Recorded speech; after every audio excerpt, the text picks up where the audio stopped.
Retired Brigadier General Peter Zwack is a former US Defense Attache to Russia. He joins us live now from Newport, Rhode Island. Hello and welcome, sir. Thanks for being with us.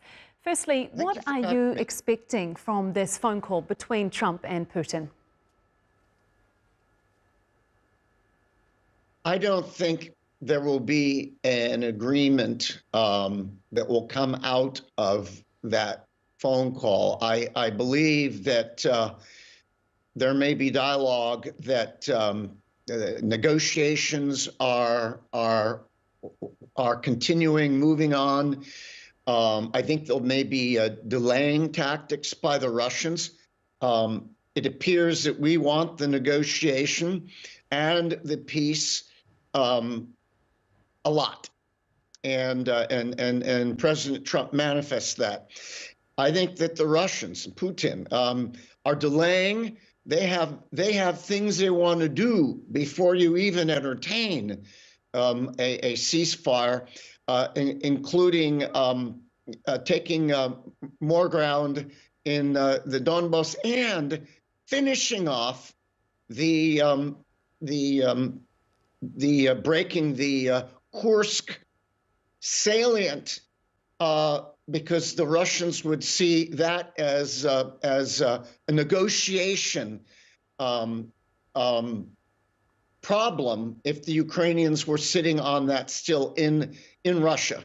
And there's much more, but I don't think we'll be closer,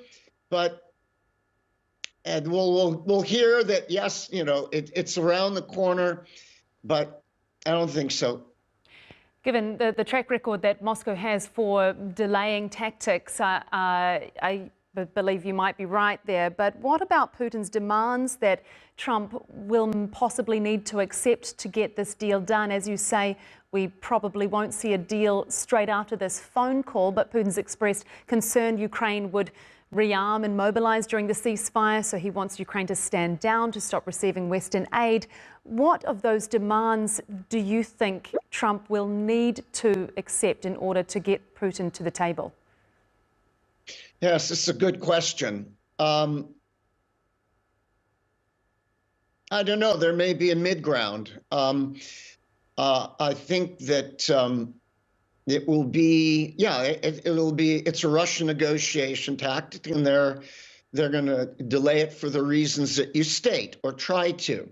And what we have is geostrategic gamesmanship that's going on in this back and forth that will either lead to some type of in-between situation where there'll be other meetings, or brinksmanship, when all of a sudden the words get heavy and lively. I think they both want it for different reasons, but Putin will not accede to a full ceasefire. And Zelensky has accused Putin of prolonging the war. Do you think he's justified in those remarks? Say that again, the last point. Sorry, Zelensky has accused Putin of looking to prolong the war. Do you think he's justified in those remarks?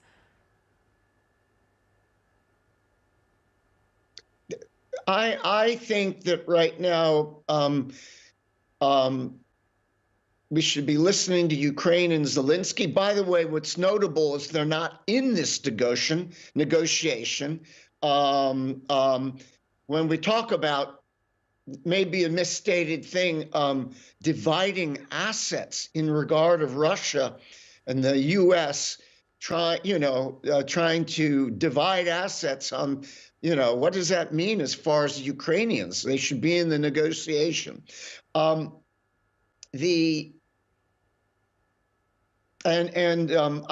don't think, I think it is definitely in Russia's advantage, for the reasons I stated earlier, to delay the ceasefire if it happens. And Trump, who is a good poker player, the one thing is he really wants this, and the Russians know it, and so he's got to find ways to credibly up the pressure on the Russians without breaking the entire talks down and making things worse. Certainly going to be an interesting phone call to see the results of tomorrow. Retired Brigadier General Peter Zwack, former US Defense Attache to Russia, thank you so much for your time. Thank you, my friends.